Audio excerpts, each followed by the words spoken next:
Market വാച്ചിലേക്ക് സ്വാഗതം. വിപണി ആകാംക്ഷയോടെ കാത്തിരുന്ന ഇൻഫോസിസിന്റെ പ്രവർത്തന ഫലം പുറത്തു വന്നു. വളരെ മികച്ച പ്രവർത്തന ഫലമായിരുന്നു. രൂപ ഇടിഞ്ഞു നിന്ന കാലത്തെ റിസൾട്ടാണ് വന്നത്. അതുകൊണ്ട് തന്നെ രണ്ടാം പാദ ഫലം അത് വളരെ മികച്ചതായിരുന്നു. ഒപ്പം ഇനി TCS അടക്കമുള്ള റിലയൻസ്, ഇൻഡസിൻഡ് ബാങ്ക് തുടങ്ങിയ ഒരുപിടി കമ്പനികളുടെ റിസൾട്ട് വരാനിരിക്കുന്നു. ഒപ്പം ഇന്ത്യയെ സംബന്ധിച്ചിടത്തോളം വ്യാപാര കമ്മി അത് കുറഞ്ഞതാണ് ശരിക്കും ഇന്ത്യൻ വിപണികൾക്ക് തിരിച്ചുവരവിന് വലിയ അളവിൽ സഹായകരമായത്. ഏകദേശം $4 ബില്യൺ, 11 ബില്യൺ ഡോളറിനടുത്തുണ്ടായിരുന്ന കമ്മി കുറഞ്ഞ് ഏകദേശം 6.6 ലെവലിലേക്ക് താഴ്ന്നിരിക്കുന്നു. ഇത് വളരെ അനുകൂലമായൊരു സന്ദർഭമാണ്, സാഹചര്യമാണ്. പുതിയ ഉയരങ്ങളിലേക്ക് പോവാൻ പോലും ഒരുപക്ഷെ വിപണികൾക്ക് കരുത്ത് പകരുന്ന ഘടകമാണ് ഈ വ്യാപാര കമ്മിയിലെ കുറവ്. കൂടുതൽ സംസാരിക്കാനായി hedge equities CEO N Bhuvanendran ചേരുന്നു. ഭുവനേന്ദ്രൻ, രണ്ട് വലിയ ഇവൻസാണ് കടന്നു പോകുന്നത്. പ്രത്യേകിച്ചും ഇൻഫോസിസിന്റെ റിസൾട്ട് അത് നമ്മൾ പ്രതീക്ഷിച്ചിരുന്നത് പോലെ വളരെ മികച്ചത് വന്നു. ഒപ്പം തന്നെ ഗൈഡൻസ്, വളർച്ചാ പ്രതീക്ഷ, അടുത്ത പാദങ്ങളിലേക്കുള്ള വളർച്ചാ പ്രതീക്ഷ 6 മുതൽ 10% വരെ ആയിരുന്നത് 9 മുതൽ 10% വരെ ആക്കിയിരിക്കുന്നു. അതായത് അഷ്വേർഡ് ആണ്. 9% ചുരുങ്ങിയത് കിട്ടും എന്നുള്ളത് ഒരു അഷുറൻസ് വന്നു. അത് വിപണിക്കും വലിയ രീതിയിൽ കരുത്ത് പകർന്നു. ഇൻഫോസിസിന്റെ ഓഹരിയിലും അതിന്റെ കുതിപ്പ് കണ്ടു വെള്ളിയാഴ്ച ദിവസം. മാത്രമല്ല വ്യാപാര കമ്മി നമ്മൾ നേരത്തെ സൂചിപ്പിച്ചതുപോലെ മുന്നോട്ട് നോക്കുമ്പോൾ ഇപ്പോഴത്തെ ഈ മാർക്കറ്റിലെ വർധന ഇതൊരു വലിയ റാലിക്കുള്ള ഒരു കളം ഒരുങ്ങുന്നത് പോലെ തോന്നുന്നുണ്ടോ? അതിന്റെ ഒരു മണം അടിക്കുന്നുണ്ടോ? അത്ര ശക്തമായ ഒരു റാലിക്കുള്ള ഒരു സ്മെൽ എനിക്ക് തോന്നുന്നില്ല. കാരണം കുറച്ച് ഇലക്ഷൻ, അതുപോലെ നമ്മൾക്കിപ്പോൾ ഇൻഫോസിസിന്റെ റിസൾട്ട് വന്നു. മാർക്കറ്റ് പ്രതീക്ഷിച്ചതിലും വളരെ ബെറ്റർ ആയിട്ടുള്ള റിസൾട്ടാണ്, അതൊരു സത്യം. വ്യാപാര കമ്മി കുറഞ്ഞു, അത് ഗോൾഡ് ഇമ്പോർട്ട് അതുപോലെ തന്നെ ക്രൂഡ് ഓയിലിന്റെ ഇമ്പോർട്ട് കുറഞ്ഞു, അതിന്റെ റിഫ്ലക്ഷൻ നമ്മൾ കണ്ടു. അപ്പോൾ ഇതൊക്കെ ഒരു പോസിറ്റീവ് തന്നെയാണ്. എന്നാൽ ഒരു നെഗറ്റീവ് എന്ന് പറയുന്നത് വരാനിരിക്കുന്ന ഇലക്ഷൻ, അതുപോലെ തന്നെ നെക്സ്റ്റ് ഒരു റിസൾട്ട് സീസണിലൂടെ നമ്മൾ കടന്നു പോവുകയാണ്. ആ റിസൾട്ട് തന്നെയായിരിക്കും മാർക്കറ്റിന്റെ മൂവ്മെന്റ് തീരുമാനിക്കുന്നു. അപ്പോൾ മൺഡേ മേജർ 2 റിസൾട്ട് വരുന്നു, IndusInd bank and Reliance industries. അത് വളരെ മേജറായിട്ടുള്ള 2 റിസൾട്ടാണ്. ദെൻ HDFC, TCS ചൊവ്വാഴ്ച വരുന്നു. അതിനുശേഷം വ്യാഴാഴ്ചയോടുകൂടി വീണ്ടും ആക്സിസ് ബാങ്ക് പോലെയുള്ള major HCL tech, federal bank Saturday result വരുന്നു, L&T ഫ്രൈഡേ റിസൾട്ട് വരുന്നു. അപ്പോൾ ഒരു മേജർ റിസൾട്ട് നെക്സ്റ്റ് വീക്കോട് കൂടി വരുന്നു. എന്തായാലും സ്റ്റാർട്ടിംഗ് വളരെ ബെറ്റർ ആണ്. ഇതിന്റെ റിഫ്ലക്ഷൻ നെക്സ്റ്റ് വീക്ക് വരികയാണെങ്കിൽ, ഒരു ബെറ്റർ റിസൾട്ട് വരികയാണെങ്കിൽ മാർക്കറ്റിൽ സനൽ നേരത്തെ പറഞ്ഞ വളരെ ഷാർപ്പായിട്ടുള്ള ഒരു അപ്മൂവ് നമുക്ക് പ്രതീക്ഷിക്കാം. അപ്പോൾ ഇതിന്റെ ഡിസൈഡ് ചെയ്യുന്നത് തീർച്ചയായിട്ടും ഇപ്പോഴത്തെ ന്യൂസ് എന്ന് പറയുന്നത് തീർച്ചയായിട്ടും ഇത് റിസൾട്ട് തന്നെയാണ്. മൺഡേ ഇൻഫ്ലേഷൻ വരുന്നു, ഇൻഫ്ലേഷൻ കുറയുകയും വളരെ ബെറ്റർ ആയിട്ടുള്ള റിസൾട്ട് വരികയും ചെയ്താൽ ഫർദർ ഒരു അപ്മൂവ് നമുക്ക് മാർക്കറ്റിൽ പ്രതീക്ഷിക്കാം. ഇപ്പോൾ ലാസ്റ്റ് വീക്ക് നമ്മൾ പറഞ്ഞു 6100 മാർക്കറ്റ് ഒരു പോസിറ്റീവ് മൊമെന്റം കണ്ടിന്യൂ ചെയ്യുന്നു എന്ന് പറയുന്നു. ഇപ്പോഴും ആ ഒരു പോസിറ്റീവ് മൊമെന്റം മാർക്കറ്റിൽ നിലനിൽക്കുന്നു. പക്ഷേ ഒരു കോഷ്യസ് അപ്രോച്ച് ആവശ്യമാണ്. കാരണം വാല്യുവേഷൻ കുറച്ചൊരു ഹയർ വാല്യൂവിലേക്ക് മാർക്കറ്റ് മൂവ് ചെയ്തു എന്നുള്ളത് ഒരു സത്യം തന്നെ. ഇതിന് ജസ്റ്റിഫൈ ചെയ്യണമെങ്കിൽ വളരെ ബെറ്റർ ആയിട്ടുള്ള റിസൾട്ട് വരികയാണെങ്കിൽ മാർക്കറ്റ് ഇതിന് ജസ്റ്റിഫൈ ചെയ്യാൻ സാധിക്കും. അതല്ല എങ്കിൽ കുറച്ചൊരു കോഷ്യസ് അപ്രോച്ച് ഇൻവെസ്റ്റേഴ്സ് സ്വീകരിക്കേണ്ടത് വളരെ അത്യാവശ്യമാണ്. വളരെ ഷാർപ്പായിട്ടുള്ള ഒരു പുൾ ബാക്ക് റാലി നമ്മൾക്ക് ലഭിച്ചു. അപ്പോൾ അടുത്തൊരു റിസൾട്ട് സീസൺ അത് വളരെ ക്ലോസ് ആയിട്ട് ഈ റിസൾട്ട് നമ്മൾ വാച്ച് ചെയ്യണം. കാരണം ഓരോ സ്റ്റോക്കിലും അതിന്റെ മൂവ്മെന്റ്, അതിൽ സെക്ടർ വൈസ് ഉള്ള മൂവ്മെന്റ് നമുക്ക് പ്രതീക്ഷിക്കാം. അപ്പോൾ മേജർ ആയിട്ടുള്ള റിസൾട്ടാണ് വരുന്നത്. അതിൽ റിലയൻസ് ഇൻഡസ്ട്രീസ് ഉണ്ട്, L&T ഉണ്ട്, TCS ഉണ്ട്, സൗത്ത് ഇന്ത്യൻ ബാങ്ക് ഉണ്ട്, ഇൻഡസിൻഡ് ബാങ്ക്. ഇതിന്റെയൊക്കെ വളരെ ക്ലോസ് ആയിട്ടുള്ള റിസൾട്ട് വാച്ച് ചെയ്യുക. അതോടൊപ്പം തന്നെ മൺഡേ പുറത്തു വരുന്ന ഇൻഫ്ലേഷൻ. ഇത്രയും ഫാക്ടേഴ്സ് വളരെ ക്ലോസ് ആയിട്ട് വാച്ച് ചെയ്തുകൊണ്ടുള്ള ഒരു ഇൻവെസ്റ്റ്മെന്റ് ഡിസിഷൻ ആയിരിക്കണം. എന്തായാലും താങ്കളെ സംബന്ധിച്ച് സന്തോഷിക്കാൻ വകയുണ്ട്. പ്രത്യേകിച്ചും താങ്കളുടെ എക്കാലത്തെയും എപ്പോഴത്തെയും പ്രിയപ്പെട്ട ഓഹരി ടാറ്റ മോട്ടോഴ്സ് അത് അതിന്റെ എക്കാലത്തെയും ഉയർന്ന നിലവാരങ്ങളിലേക്ക് കുതിച്ചുകൊണ്ടിരിക്കുന്നു. ഒരുപക്ഷെ ഇനിയും ഇപ്പോൾ പല അനലിസ്റ്റുകളും ഇപ്പോൾ പറയുന്നു 500 രൂപയൊക്കെയാണ്. ഇപ്പോൾ അതിന് മുകളിലേക്കൊക്കെ ടാർഗറ്റ് മാറ്റി ഫിക്സ് ചെയ്യുകയാണ്. ഇത് താങ്കൾ നേരത്തെ സൂചിപ്പിച്ചിരുന്ന ഓഹരിയാണ്, എപ്പോഴും ഈ മാർക്കറ്റ് വാച്ച് പരിപാടിയിലൂടെ പറഞ്ഞുകൊണ്ടിരുന്ന ഒരു ഓഹരിയാണ്. ജാഗ്വാർ ലാൻഡ് റോവറിന്റെ സെയിൽസ് വലിയ രീതിയിൽ കൂടുന്നു എന്നുള്ളതാണ്. മാത്രമല്ല എൻ്റെ സഹോദരൻ അവിടെ ജോലി ചെയ്യുന്നുണ്ട്, അതിനോട് കൂട്ടിച്ചേർത്തോട്ടെ. അപ്പോൾ അവിടെ നിന്ന് കിട്ടുന്ന വിവരങ്ങളും ജാഗ്വാർ ലാൻഡ് റോവറിനെ സംബന്ധിച്ച് വളരെ പ്രൊമിസിംഗ് ആയിട്ടുള്ള ഒരു വലിയ റവന്യൂ ഗ്രോത്ത് ഉണ്ടാകുമെന്നുള്ളതാണ് കമ്പനിയുടെ. ഇപ്പോൾ ടാറ്റ മോട്ടോഴ്സിൽ എന്ത് ചെയ്യണം എന്നൊരു മാത്യു ചോദിച്ചിട്ടുമുണ്ട്. മാത്യുവിന് വേറെ 2 ചോദ്യം കൂടിയുണ്ട്, റിലയൻസ് ഇൻഡസ്ട്രീസും ഗ്ലെൻമാർക്ക്. ഇതില്ല, ഗ്ലെൻമാർക്കിനെ സംബന്ധിച്ച് ഇപ്പോൾ US ഒരു 8 ഫാർമ കമ്പനികൾക്ക് എഗൻസ്റ്റ് ആയിട്ട് ഒരു സ്യൂട്ട് ഫയൽ ചെയ്തിട്ടുണ്ട്. അത് ചിലപ്പോൾ അതുകൊണ്ടാണ് ഇപ്പോൾ ഫ്രൈഡേ ഒരു ഫോൾ 3% ഡൗൺ വന്നിരുന്നു. പക്ഷേ ലോങ് ടൈം വ്യൂവിൽ ഗ്ലെൻമാർക്ക് ഹോൾഡ് ചെയ്യുന്നത് തന്നെയാണ്. ഫാർമ സെക്ടർ ഒക്കെ തന്നെ വളരെ ഒരു ബെറ്റർ തന്നെയാണ്. നമ്മുടെ ക്വസ്റ്റ്യൻ ടാറ്റ മോട്ടോഴ്സ് ആണ്. ടാറ്റ മോട്ടോഴ്സ് പോസിറ്റീവ് മൊമെൻറ്റം ഇപ്പോഴും കണ്ടിന്യൂ ചെയ്യുന്നു. റവന്യൂ ഗ്രോത്ത് കൂടാനുള്ള സാധ്യത, ഇപ്പോഴത്തെ സെയിൽസ് വളരെയധികം ഇമ്പ്രൂവ്മെൻ്റ് ഉണ്ട്. പക്ഷേ ഷോർട്ട് ടൈം പോയിന്റ് ഓഫ് വ്യൂവിൽ എനിക്ക് തോന്നുന്നത് ഈ സ്റ്റോക്കിൽ നിന്ന് തൽക്കാലം ഒന്ന് എക്സിറ്റ് ചെയ്ത് മാറുന്നത് നന്നായിരിക്കും. 414 അടുത്തൊരു മേജർ റെസിസ്റ്റൻസ് ആയിട്ട് വരുന്നത്. ഞാൻ ലാസ്റ്റ് എപ്പിസോഡ് 380 ടാർഗറ്റ് പറഞ്ഞിരുന്നു. ആ 380ക്ക് മുകളിൽ മാർക്കറ്റ് സ്റ്റെബിലൈസ് ചെയ്തു. വളരെ പോസിറ്റീവായിട്ടുള്ള ന്യൂസുകൾ വന്നു.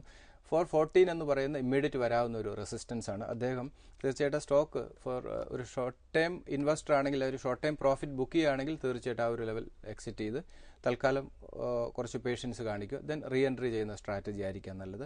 350 ആൻഡ് 322 ആണ് രണ്ട് സപ്പോർട്ട് ലെവലായിട്ട് ഹോൾഡ് ചെയ്യുന്നത്. ദെൻ ഗ്ലെൻമാർക്ക് 520, 470 രണ്ട് സപ്പോർട്ട് ലെവലാണ്. ഈ ഒരു ലെവൽ വരികയാണെങ്കിൽ അഗൈൻ ഈ സ്റ്റോക്കിൽ റീ എൻട്രി ചെയ്യാം. 620 ആണ് ഗ്ലെൻമാർക്കിൽ ഇമ്മീഡിയറ്റ് വരാവുന്ന റെസിസ്റ്റൻസ്. അദ്ദേഹത്തിൻ്റെ ഒരു ചോദ്യം കൂടി ഉണ്ട്. Sale, state authority of India limited, അത് 60 ലെവലിൽ മാർക്കറ്റ് വാച്ച് റെക്കമെൻഡ് ചെയ്തു. വീണ്ടും അത് താഴേക്ക്, നമ്മൾ പ്രതീക്ഷിച്ചിരുന്നില്ല താഴേക്ക് പോകുമെന്ന്, എങ്കിലും വീണ്ടും മാർക്കറ്റ് വാച്ച് 40 നിലവാരത്തിൽ റെക്കമെൻഡ് ചെയ്തിരുന്നതായിട്ടാണ് എൻ്റെ ഓർമ്മ. അദ്ദേഹം ആ സമയത്തും വാങ്ങിയിരുന്നു. അപ്പോൾ വീണ്ടും 50 രൂപയ്ക്കും അദ്ദേഹം ആവറേജ് ചെയ്തിട്ടുണ്ട്. അപ്പോൾ ഇനി അത് ഇപ്പോൾ now I am in profit എന്നാണ് പറയുന്നത്. ഇനി എന്താണ് ചെയ്യേണ്ടത്? ഇപ്പോൾ റീസെൻ്റ് ആയിട്ട് വളരെ പോസിറ്റീവായിട്ടൊരു മൊമെൻറ്റം ഇതിൽ വന്നു. ഒന്ന് പ്രൊഡക്ഷൻ ഇമ്പ്രൂവ് ചെയ്തു, അതുപോലെ തന്നെ റുപ്പി ഡിപ്രിഷ്യേറ്റ് ചെയ്തത്. ഇത് ഒരു വളരെയധികം റോ മെറ്റീരിയൽ ഇമ്പോർട്ട് ചെയ്യുന്നുണ്ട്. ഇവരെ സംബന്ധിച്ച് വളരെ പോസിറ്റീവാണ്. ഈ രണ്ട് ന്യൂസാണ് ഈ സ്റ്റോക്ക് ഇപ്പോൾ വളരെ ഷാർപ്പായുള്ള റിക്കവറി. ഇതുകൊണ്ട് തന്നെയാണ് സ്റ്റോക്ക് മാർക്കറ്റിൽ സ്റ്റേ ഇൻവെസ്റ്റഡ് എന്ന് പറയുന്നത്. 60 നമ്മൾ തന്നെ മാർക്കറ്റ് വാച്ച് റെക്കമെൻഡ് ചെയ്തു. എഗൈൻ വളരെ ഷാർപ്പായിട്ടുള്ള ഫോൾ സംഭവിച്ചു. ബിലോ 39 പോയ സമയത്ത് എഗൈൻ നമ്മൾ ഒരു സ്ട്രോങ് ബൈ റെക്കമെൻഡേഷൻ കൊടുത്തത്. അപ്പോൾ ഒരു ആവറേജ് കോസ്റ്റ് 50 വരുന്നു. അപ്പോൾ ഇത് തന്നെയാണ് എല്ലാ ഇൻവെസ്റ്റേഴ്സും ഫണ്ടമെൻ്റലി വളരെ സൗണ്ട് ആയിട്ടുള്ള സ്റ്റോക്കിൽ വൺ ടൈം ഇൻവെസ്റ്റ്മെൻ്റ് ഇല്ല, 2-3 സ്റ്റേജ് ആയിട്ടുള്ള ഇൻവെസ്റ്റ്മെൻറ്റ് അഡ്വൈസബിൾ ആണ് എന്ന് പറയുന്നത്. സെയിൽ അടുത്ത് 68 എന്ന് പറയുന്ന ഒരു മേജർ റെസിസ്റ്റൻസ് ആണ്. അപ്പോൾ അടുത്തൊരു മൂവ്മെൻറ്റ് എനിക്ക് തോന്നുന്നു 64 to 68 എന്ന് പറയുന്ന ഒരു മേജർ റെസിസ്റ്റൻസ് ആണ്. ഇപ്പോഴത്തെ ഇത്രയും ഷാർപ്പായിട്ടുള്ള ഫോളിൽ നിന്ന് വളരെ ഷാർപ്പായിട്ടുള്ള ഒരു റിക്കവറി സംഭവിച്ചു. അപ്പോൾ അദ്ദേഹം ആവറേജ് പ്രൈസ് 50 ആണ്. അപ്പോൾ 68 ലെവൽ എക്സിറ്റ് പോയിന്റ് ആയിട്ട് പരിഗണിക്കുന്നതായിരിക്കും നല്ലത് short time point of view. ഒരു ലോങ് ടൈം വ്യൂവിൽ തീർച്ചയായിട്ടും സെയിൽ അടുത്തൊരു ജനറേഷൻ സ്റ്റോക്ക് തന്നെയാണ്, നമുക്ക് ഹോൾഡ് ചെയ്യാവുന്ന സ്റ്റോക്ക് തന്നെയാണ്. അപ്പോൾ സെയിൽ അഗൈൻ 53 and 46 രണ്ട് സപ്പോർട്ട് ലെവലാണ്. വീണ്ടും അടുത്തൊരു മാർക്കറ്റിൽ റിസൾട്ട് വളരെ ക്ലോസ് ആയിട്ട് വാച്ച് ചെയ്യണം. കാരണം ഇപ്പോൾ സെയിൽ അടക്കമുള്ള കമ്പനികളുടെ റിസൾട്ട് വരുന്നു. ഇപ്പോൾ 68 ടാർഗറ്റ് പറഞ്ഞാലും ഏതെങ്കിലും കാരണത്താൽ മാർക്കറ്റിൽ ഒരു മോശം റിസൾട്ട് വരികയാണെങ്കിൽ വീണ്ടും ഇതിൽ ഫോൾ സംഭവിക്കും. അതുകൊണ്ട് ഒരു കോഷ്യസ് അപ്രോച്ച് ഇനി വരുന്ന ദിവസങ്ങളിൽ ടെക്നിക്കൽ മൂവ്മെൻറ്റിൽ ഉപരി ന്യൂസ് ഡ്രിവൺ ആയിരിക്കും മാർക്കറ്റ്. കാരണം റിസൾട്ട് സീസണിലൂടെ നമ്മൾ കടന്നു പോകുന്നു. അതുകൊണ്ട് ഓരോ ഇൻവെസ്റ്റേഴ്സും റിസൾട്ട് വളരെ ക്ലോസ് ആയി വാച്ച് ചെയ്യുക എന്നുള്ളതാണ്, അതനുസരിച്ചുള്ള ഡിസിഷൻസ് എടുക്കുക എന്നുള്ളതാണ് നല്ലത്. അടുത്തൊരു മാസത്തേക്ക് ഈ ഒരു സ്ട്രാറ്റജി ആയിരിക്കും നല്ലത് ട്രേഡേഴ്സിനെ സംബന്ധിച്ച്. അതെ, നമുക്ക് തിരികെ വരാം ഇടവേളയ്ക്ക് ശേഷം. മാർക്കറ്റ് വാച്ച് തുടരുന്നു. ഇപ്പോൾ ബാങ്കിങ് ലൈസൻസ് ഇനി ഏകദേശം 2-3 മാസം കൂടിയുള്ളൂ. ജനുവരിയോട് കൂടി അത് പ്രഖ്യാപിക്കുമെന്നാണ് ബിമൽ ജലാൻ്റെ നേതൃത്വത്തിലുള്ള കമ്മിറ്റിയെ നിയമിച്ചു കഴിഞ്ഞു. അതിലേക്കുള്ള അംഗങ്ങളെയും ഉഷാ തോറാട്ടും മുതലായ പഴയ റിസർവ് ബാങ്ക് പുലികൾ എല്ലാം തന്നെ അതിൻ്റെ അകത്തുണ്ട്. പഴയ സെബിയുടെ CB ഭാവെ അടക്കമുള്ളവരുണ്ട്.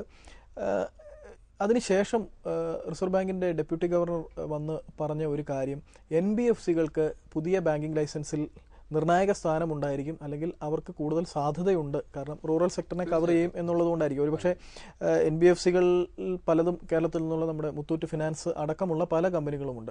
ഇത് നോക്കിക്കഴിയുമ്പോൾ കിട്ടാൻ സാധ്യതയുള്ളവരുടെ ലിസ്റ്റ് പരിഗണിക്കുമ്പോൾ, പ്രത്യേകിച്ചും L&T ഫിനാൻസ് താങ്കളെപ്പോഴും പറയുന്ന ഒരു ഓഹരി, അതിലും വലിയൊരു മുന്നേറ്റം കണ്ടു. ഇതെല്ലാം കൂടി പരിഗണിക്കുമ്പോൾ ഇന്ത്യ പോസ്റ്റിനും കിട്ടാൻ സാധ്യതയുണ്ട്. നമ്മുടെ പോസ്റ്റൽ സർവീസിന് ഇപ്പോൾ കാര്യമായ ജോലിയൊന്നും ഇല്ലെന്നാണ് പറയുന്നത്. അപ്പോൾ അതിന് അടക്കം ഗ്രാമീണ മേഖലയെ കവർ ചെയ്യാൻ ഇതെല്ലാം കൂടി വരുമ്പോൾ 1-2 പ്രശ്നങ്ങളും കൂടി പ്രതിസന്ധിയും കൂടി ഉളവാകില്ലേ? തീർച്ചയായിട്ടും സനൽ, അതിൻ്റെ ഒരു പ്രശ്നം എന്ന് സനൽ ഉദ്ദേശിക്കുന്നത് എനിക്ക് തോന്നുന്നത് ഈ കൂടുതൽ ബാങ്കിങ് ലൈസൻസ് വരുമ്പോൾ നിലവിലുള്ള ബാങ്കുകൾക്ക് ഒരു കോമ്പറ്റീഷൻ, അതായിരിക്കാം ഉദ്ദേശിച്ചത്. എനിക്ക് തോന്നുന്നത് ഇന്ത്യയിൽ ഇപ്പോഴും ബാങ്കിങ് വലിയൊരു പോപ്പുലേഷനുള്ള ഒരു രാജ്യമാണ്. അതുകൊണ്ട് കൂടുതൽ ബാങ്കുകൾക്ക് സ്കോപ്പ് ഉണ്ട് എന്നാണ് ഞാൻ മനസ്സിലാക്കുന്നത്. പ്രത്യേകിച്ചും NBFCയുടെ റൂട്ട് എന്ന് പറയുന്നത് ഗ്രാമീണ മേഖലയിലാണ്. അപ്പോൾ ഇവരെ സംബന്ധിച്ചും ഈ NBFCകളെ സംബന്ധിച്ചും വളരെ പോസിറ്റീവാണ്. അതുപോലെ തന്നെ വലിയൊരു സ്പേസ് ബാങ്കിങ് സെക്ടറിലുണ്ട്. അതുകൊണ്ട് നിലവിലുള്ള ബാങ്കുകൾക്ക് ഒരു കാരണവശാലും ഈ ഒരു ബാങ്കിങ് ലൈസൻസ് ഒരു ത്രെട്ടാവാനുള്ള സാധ്യത വളരെയധികം കുറവാണ്. അപ്പോൾ തീർച്ചയായിട്ടും ഇപ്പോൾ വരാനിരിക്കുന്ന L&T ഫൈനാൻസ് പോലെ മുത്തൂറ്റ് ഇങ്ങനെയുള്ള കമ്പനികളെ സംബന്ധിച്ച് ഈ ലൈസൻസ് ലഭിക്കുകയാണെങ്കിൽ ആ കമ്പനികളെ സംബന്ധിച്ച് അത് വളരെ പോസിറ്റീവ് തന്നെയാണ്. പക്ഷേ ബാങ്കിങ് സെക്ടറിൽ ഇന്ത്യയിൽ വളരെയധികം സ്കോപ്പ് ഉണ്ട് എന്നുള്ളത് തന്നെയാണ്. അതുകൊണ്ട് തന്നെയാണ് റിസർവ് ബാങ്ക് ഓഫ് ഇന്ത്യ ഇങ്ങനെ ഒരു മെഷർ എടുക്കുന്നത്. അത് തീർച്ചയായിട്ടും നമ്മളിത് വളരെ പോസിറ്റീവായിട്ട് തന്നെ കാണുന്നത് തന്നെയായിരിക്കും നല്ലത്. തൃശ്ശൂരിൽ നിന്നും അരുണിൻ്റെ ഒരു സംശയം വന്നിട്ടുണ്ട്. 2 പൊതുമേഖലാ ബാങ്കുകൾ, ഇന്ത്യൻ ബാങ്ക് 71 രൂപയ്ക്ക് വാങ്ങിയിരിക്കുന്നു, യൂണിയൻ ബാങ്ക് 115 രൂപയ്ക്ക് വാങ്ങിയിരിക്കുന്നു. Tata power 76.60, SpiceJet 21.50.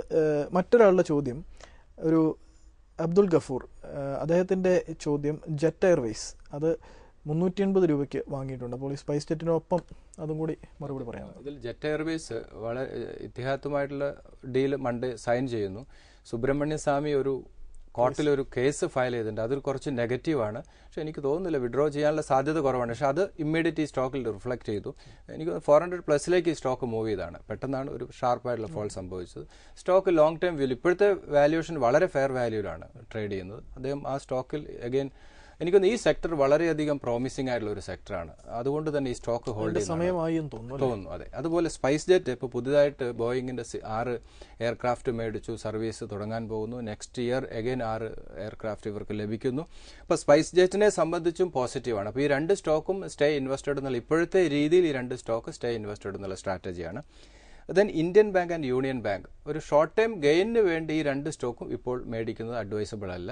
അടുത്തൊരു കറക്ഷൻ സംഭവിക്കുകയാണെങ്കിൽ മാത്രം. അതുപോലെ റിസൾട്ട് സീസൺ, ഈ റിസൾട്ട് സ്റ്റഡി ചെയ്ത്, കാരണം പബ്ലിക് സെക്ടർ ബാങ്കുകളുടെ റിസൾട്ട് മോശമാകാനുള്ളൊരു സാധ്യതയുണ്ട്, കാരണം NPA കൂടാം. അപ്പോൾ അതുകൊണ്ട് ആ റിസൾട്ട് വന്നതിന് ശേഷം ഇതിനകത്തൊരു ഇൻവെസ്റ്റ്മെന്റ് ഡിസിഷൻ എടുക്കുന്നതായിരിക്കും നല്ലത്. Technically Indian bank 68 and 60 2 support ലെവലാണ്.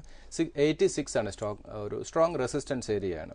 ദെൻ യൂണിയൻ ബാങ്ക് 105, 94 2 സപ്പോർട്ട് ലെവലാണ്. ഇപ്പോൾ 94 ലെവലിലേക്ക് വരികയാണെങ്കിൽ നമുക്ക് വാല്യൂ ജസ്റ്റിഫൈ ചെയ്യാൻ സാധിക്കും. അപ്പോൾ 94 ലെവൽ വരികയാണെങ്കിൽ ഒരു ഇൻവെസ്റ്റ്മെന്റ് അഡ്വൈസബിൾ ആണ്. 170 ആണ് ഈ സ്റ്റോക്കിൽ ഇമ്മീഡിയറ്റ് വരാവുന്ന റെസിസ്റ്റൻസ്. ദെൻ സ്പൈസ് ജെറ്റ് ആണ് 18 and 14. ഒരു ലോങ് ടൈം വ്യൂവിൽ സ്പൈസ് ജെറ്റ് ഒരു ഇൻവെസ്റ്റ്മെന്റ് അഡ്വൈസബിൾ ആണ്. Then jet Airways 340 and 300 2 support ലെവലാണ്. ഒരു സ്ട്രോങ് സപ്പോർട്ട് ലെവലാണ് 300 എന്ന് പറയുന്നത്. ആ ഒരു ലെവൽ അഗൈൻ എന്തെങ്കിലും നെഗറ്റീവ് ന്യൂസ് വരികയാണെങ്കിൽ 300 ലെവലിലേക്ക് വരാം. ഈവൻ 340, 300 ലെവൽ എന്ന് പറയുന്ന ഒരു സേഫ് ആയിട്ട് ലോങ് ടൈം ഒരു ഇൻവെസ്റ്റ്മെന്റ് അഡ്വൈസബിൾ ആണ്. അഗൈൻ 440 ആണ് സ്റ്റോക്കിൽ ഇമ്മീഡിയറ്റ് വരാവുന്ന റെസിസ്റ്റൻസ്. ഇപ്പോൾ നമ്മൾ കണ്ട 2 പൊതുമേഖലാ ബാങ്കുകൾ, ഇന്ത്യൻ ബാങ്ക്, ഞാൻ മനസ്സിലാക്കുന്നത് സൗത്ത് ഇന്ത്യയിലെ, ദക്ഷിണേന്ത്യയിലെ ഏറ്റവും കൂടുതൽ ഈ ഹൗസിംഗ് പോർട്ട്ഫോളിയോ വായ്പ കൊടുത്തിരിക്കുന്നതിലെ പ്രധാനികളിൽ ഒരാളാണ് ഇന്ത്യൻ ബാങ്ക്.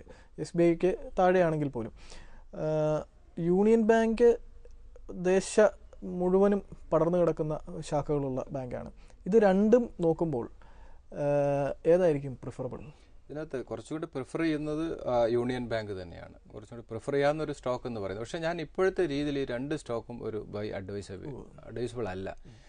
റിസൾട്ട് വന്നതിന് ശേഷം ആ ഡിസിഷൻ എടുക്കുന്നതായിരിക്കും നല്ലത്. അതിന് റിസൾട്ട് സ്റ്റഡി ചെയ്തതിന് ശേഷമുള്ള ഒരു ഇൻവെസ്റ്റ്മെന്റ് ആയിരിക്കും അഡ്വൈസബിൾ. വാല്യുവേഷൻ കുറച്ചൊരു എക്സ്പെൻസീവ് ആണോ എന്ന് എനിക്കൊരു സംശയമുണ്ട്.